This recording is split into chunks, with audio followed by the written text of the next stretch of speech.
Դուք դիտում եք Ադրբեջանի եւ Հարավային Կովկասի տարածաշրջանի գլխավոր լուրերը CBC-ի հայկական ծառայության ալիքում։ Բաժանորդագրվեք մեր ալիքին Ադրբեջանում եւ նրա շուրջ տեղի ունեցող իրադարձություններին իրազեկ լինելու համար։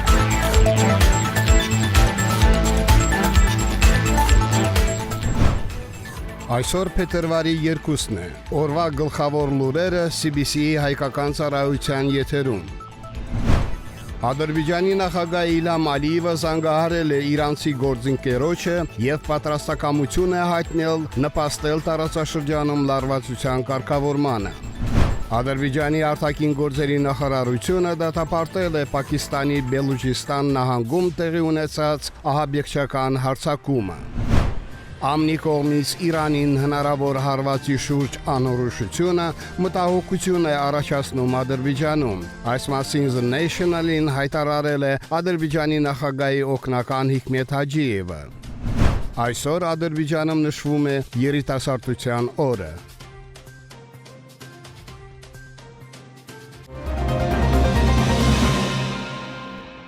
Ադրբեջանի նախագահ Իլհամ Ալիևը զանգահարել է իրանցի գործընկերոջը եւ պատրաստակամություն է հայտնել նպաստել տարածաշրջանում լարվածության կարգավորմանը։ Նա ընդգծել է, որ Բաքուն աջակցում է նման հարցերի լուծմանը բանակցությունների եւ փոխհմբռնման միջոցով։ Իլհամ Ալիևը վերահաստատել է, որ Ադրբեջանի եւ Իրանի հարաբերությունները հիմնված են բարեկամության, եղբայրության եւ բարիդրացիության սկզբունքների վրա։ Հիշեցնենք, որ օրերս հեռախոսազրույց էր կայացել երկու երկրների արտգործնախարարների միջև։ Ադրբեջանի արտգործնախարարը վստահեցրել էր, Բաքուն երբեք թույլ չի տա, որ ի տարածքը, այդ թվում օդային, օգտագործվի Իրանի վրա հարձակվելու համար։ Այս դիրքորոշումը սկզբունքային է եւ անսասան, ասել էր Ջեհուն Բայրամովը։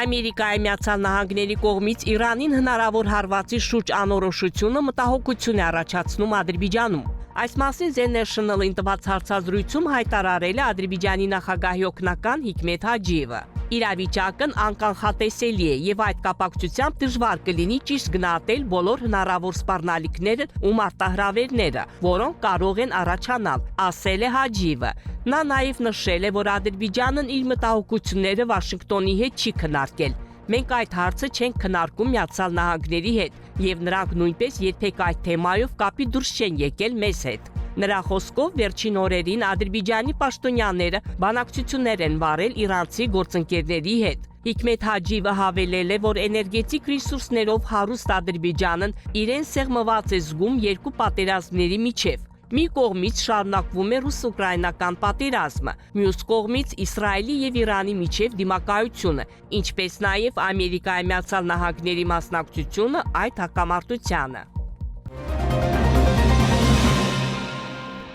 Ադրբեջանի արտաքին գործերի նախարարությունը դատապարտել է Պակիստանի արևմուտքում գտնվող Բելուջիստան նահանգում տեղի ունեցած ահաբեկչական հարձակումը։ Այս մասին ասում է արտաքին քաղաքական գերատեսչության Facebook-յան էջում զետեղված գրառման մեջ։ Մենք խստորեն դատապարտում ենք Պակիստանի Բելուջիստան նահանգում տեղի ունեցած սարսափելի ահաբեկչական հարձակումները։ Մեր խորին ցավակցություն ենք հայտնում զոհերի ընտանիքների եւ անկեղծ կարեկցանքը Պակիստանի եղբայրական ժողովրդին եւ կառավարությանը։ Վիրավորների մաղթում ենք շուտ ապույտ ապաքինում, ասում է գրառման մեջ։ Ադրբեջանի արտաքին գործերի նախարարությունը համերաշխություն է հայտնել Պակիստանին եւ վերահաստատել իր անսասան աջակցությունը ահաբեկչության բոլոր ձևերի եւ դրսեւորումների դեմ ուղղված միջազգային ջանքերին։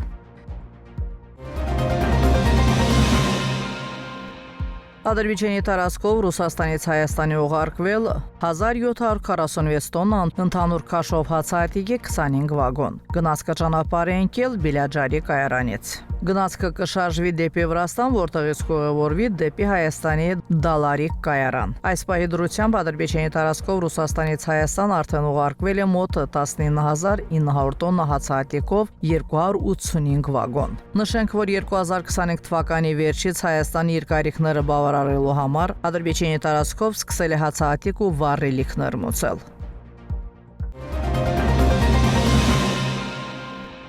Ադրբեջանում փետրվարի 2-ին նշվում է երիտասարդության օրը։ Այս ավանդույթը սկիզբ է առել առաջին երիտասարդական ֆորումից, որը տեղի ունեցել 1996 թվականի փետրվարի 2-ին եւ հավաքել երկրի բոլոր շրջաններից մոտ 2000 երիտասարդի։ Ֆորումը սահմանել է պետական մարմինների, երիտասարդական կազմակերպությունների, ինչպես նաեւ յուրաքանչյուր երիտասարդի առջև դրված պարտականությունները։ 1997 թվականին Ադրբեջանի նախագահ Իլհամ Ալիևը հրամանագիր ստորագրեց, որով Պերոնոշիալ ֆորումի օրը փետրվարի 2-ը հռչակվեց որպես Ադրբեջանի երիտասարդության օր։ Այդ ժամանակվանից ի վեր փետրվարի 2-ը նշվում է որպես Ադրբեջանի երիտասարդության օր, որ առաջին նման տոնը ԱՊՀ տարածաշրջանում եւ Արևելյան Եվրոպայում։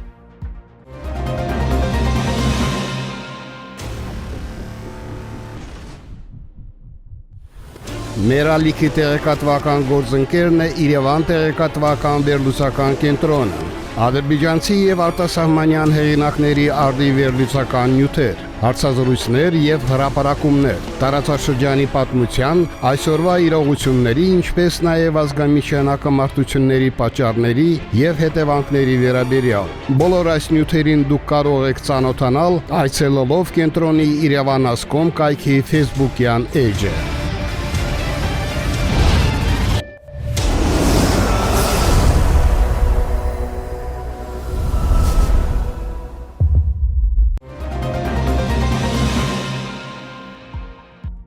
Մի ժամանակ ավելի լավ կյանքի փնտրտուքով Միացյալ Նահանգներ փախած հազարավոր հայեր, ովքեր ապագա չէին տեսնում հարազատ երկրում իրենց եւ իրենց երեխաների համար, այսօր զանգվածաբար արտաքսվում են Ամերիկայից։ Այդ մասին հայկական լրատվամիջոցներին տված հարցազրույցում նշեց Ամերիկայում բնակվող մի հայ։ Ուրեմն հենց երեք մեծ ռեյդ ա եղել, այս օֆիցերները հայ ընտանիքներ են դեպորտ արել։ 10-ից ավել մարդ հայեր, պատկերացնում եք, մեծ դեպորտացիա գնում Ամերիկայում հենց հիմա ահավոր ժամանակներ են։ Այն, որ հայերը արտաքսվում են Ամերիկայից, 5-րդ ալիքին տված հարցազրույցում նշեց նաև փաստաբան Մելինե Մայլյանը։ Մարդիկ, ովքեր միգուցե ունեցել են տարիներ առաջ դեպորտացիայի արտաքսման հրաման, բայց կարող եմ պարզ հստակ ասել, որ գրեթե բոլորը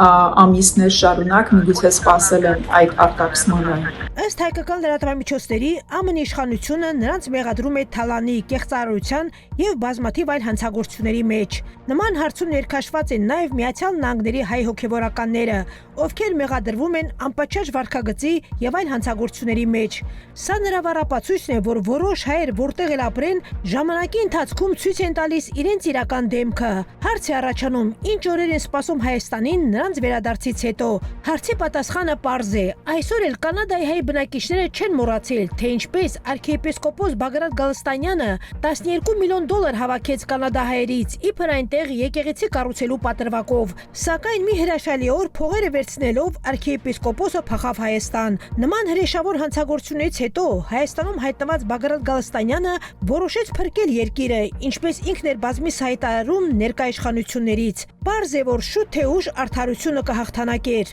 Այսօր arczepiskoposը ու նրա 17 համակիրները մեղադրվում են ահաբեկչության եւ իշխանության յուրացման փորձի համար։ Դուք դիտեցիք օրվա գլխավոր լուրերը CBC-ի հայկական ծառայության ալիքում։ Բաժանորդագրվեք մեր ալիքին, հավանեք եւ մեկնաբանեք, որպեսզի մեր լուրերը ավելի շատ մարդ կարողանա դիտել։